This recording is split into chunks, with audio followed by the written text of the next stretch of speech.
సోమనాథేశ్వర జ్యోతిర్లింగం ద్వాదశ జ్యోతిర్లింగాలలో ఒకటిగా చెప్తారు. జ్యోతిర్లింగాల్లో మొదటి పుణ్యక్షేత్రం శ్రీ సోమనాథేశ్వర క్షేత్రం. సకల దేవతలకు ఆరాధ్య దైవంగా శ్రీ సోమనాథేశ్వరుడు పూజింపబడుతున్నాడు. శ్రీ సోమనాథేశ్వర క్షేత్రం గుజరాత్ రాష్ట్రంలో సౌరాష్ట్ర జిల్లాల్లో ఉంది. ప్రశాంత వాతావరణంలో సముద్ర తీరంలో అత్యంత మనోహరంగా ఉంటుంది ఈ క్షేత్రం. ఈ ఆలయానికి అనేకసార్లు ముస్లింలు దాడి చేశారని చారిత్రక ఆధారాల ద్వారా తెలుస్తుంది. క్రీస్తు శకం 1783లో శివభక్తురాలు అయిన అహల్యాభాయ్ హల్కర్ ఈ ఆలయాన్ని పునర్నిర్మించినట్లు చారిత్రక ఆధారాల ద్వారా తెలుస్తుంది.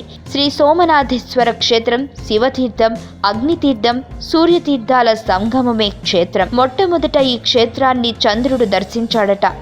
అనంతరం ఈ క్షేత్రం మీద ఉన్న మక్కువతో శంకరుని దివ్య జ్యోతిర్లింగాన్ని స్థాపన చేసి దానిపై అత్యంత సుందరమైన స్వర్ణ మందిరాన్ని నిర్మించడాన్ని స్కంద పురాణం ద్వారా అవగతమవుతుంది. చంద్రునికి సోమేర్ అనే పేరు ఉంది.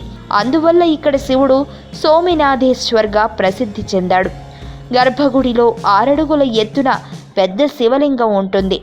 ఈ క్షేత్రాన్ని దర్శించిన శ్రీకృష్ణ పరమాత్ముడు తన లీలతో వెలిగించిన దీపం నేటికి ప్రజ్వరిల్లుతుండడం ఇక్కడి ప్రత్యేకత. శ్రీ సోమనాథేశ్వర స్వామివారికి రోజు ఉదయం పూట ఒకసారి మాత్రమే అభిషేకం చేస్తారు.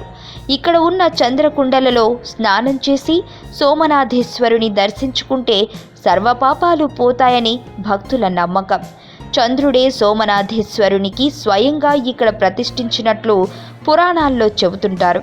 నిత్యం భక్తులతో రద్దీగా ఉంటుంది.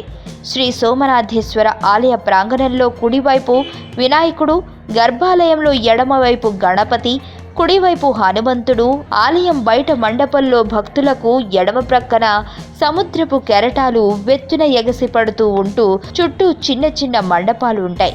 సోమనాథ్ వెళ్ళడానికి అహ్మదాబాద్ నుంచి వీరావాల్ వరకు రైలు సౌకర్యం ఉంటుంది. అక్కడి నుంచి 7 కిలోమీటర్ల బస్ లేదా ఆటోలో ప్రయాణించి సోమనాథుని గుడికి చేరుకోవచ్చు. అహ్మదాబాద్ నుంచి వీరావాల్ వరకు 400 కిలోమీటర్లు. ఈ గుడి చుట్టుప్రక్కల చూడవలసిన ప్రదేశాలు: శ్రీకృష్ణుడు నిర్మాణం చెందిన వృక్షస్థలం, బెద్వారక, శ్రీకృష్ణుడు గోపికలు చీరలు ఎత్తుకెళ్లిన గోపితాల, ఇతర గుళ్ళు, గోపురాలున్నాయి. భేటీ ద్వారకకి వెళ్ళడానికి కొద్దిసేపు సముద్ర ప్రయాణం చేయాలి. మీకు తెలియని మరిన్ని రహస్యాలను తెలుసుకోవాలనుకుంటున్నారా? అయితే సబ్స్క్రైబ్ చేయండి రహస్యవాణి.